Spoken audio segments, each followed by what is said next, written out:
Police અધિક્ષક બનાસકાંઠા જિલ્લાના લગતના જિલ્લા વાવથરાના ભાબર પોલીસ સ્ટેશન વિસ્તારના રૂની ગામ ખાતે ચૌધરી સમાજનું જે સંમેલન થયો હતો, આ સંમેલનમાં કેટલાક વ્યક્તિઓ દ્વારા સમાજના યુવાનોની લોકોની ઉશ્કેરણી કરી જે 2 વર્ષ પહેલાં એક ચૌધરી સમાજની દીકરી એક રબારી સમાજના દીકરા સાથે પરિણીત થઈ હતી, લગ્ન થયેલો તે દીકરીને પાછળ લાવવા માટે ઉશ્કેરણી થઈ.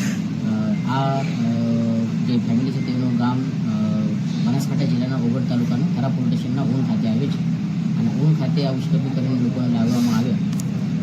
આ જે 1000થી પણ વધુ લોકોના જે ટોળા હતા તે ટોળા બહુ એગ્રેસિવ હતા. માહિતી મળ્યા પછી તાત્કાલિક પોલીસ તે જગ્યા ઉપર પહોંચી 2 થી 3 કલાક તેની સમજાવટ પણ કરવામાં આવી અને તેમ છતાં તે દ્વારા ત્યાંથી નીકળાવવા નથી આવ્યા. વોર્નિંગ આપ્યા પછી પણ પોલીસ ઉપર અને લોકો ઉપર પથ્થરમારા કરવામાં આવ્યો.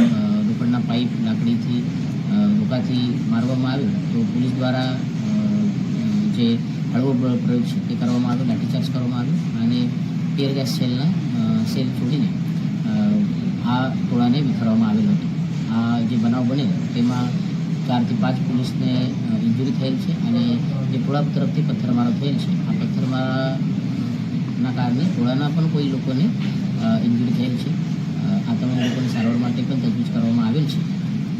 આ બનાવ અનુસંધાન અત્યારે ઊન ગામમાં અને જિલ્લામાં શાંતિ છે, કાયદો વ્યવસ્થા કંટ્રોલમાં છે અને બનાવના અનુસંધાને થરા પોલીસ સ્ટેશન ખાતે ગુના પણ દાખલ કરવામાં આવેલ છે. જે ગુનો ભારતીય ન્યાય સંહિતાના 109 અને 189 જેવા રાઇટિંગ અને અટેમ્પ્ટ ટુ મર્ડરના કલમ હેઠળ પોલીસ ઉપરના અસોલ્ટ, સરકારી કર્મચારીને રોકવાનો પ્રયાસ આ કલમો હેઠળ દાખલ કરવામાં આવેલ છે.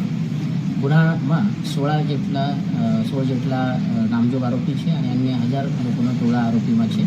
16માંથી 4 લોકોની અત્યારે અમારા પાસે અટકાયત કરવામાં આવેલ છે અને બાકી જે આરોપી છે તેઓની ઓળખાણ અને તેઓને અટકાયત માટે અત્યારે જુદા જુદા જે ટીમો છે તે બનાવવામાં આવી છે, જેમાં ડિવિઝન ખાતેથી 2 ટીમો અને એસીબીની 2, આમ 4 ટીમ કામ કરી રહી છે. તમામ જે આસપાસના ગામ છે તેમાં શાંતિતા સમિતિની મિટિંગ પણ શરૂ છે. જુદા જુદા સમાજના જે આગેવાન છે, ચૌધરી સમાજ હોય, રબારી સમાજ હોય, સામાજિક ધાર્મિક તમામ આગેવાનો દ્વારા અપીલ પણ કરવામાં આવી રહી છે. હું પણ આપના સૌના માધ્યમથી તમામ સમાજના, ખાસ કરીને ચૌધરી અને રબારી સમાજના લોકોને અપીલ કરું છું કે કોઈ પણ અફવાઓના ઉપર આપ વિશ્વાસ ના રાખો, કાયદા હાથમાં ના લો.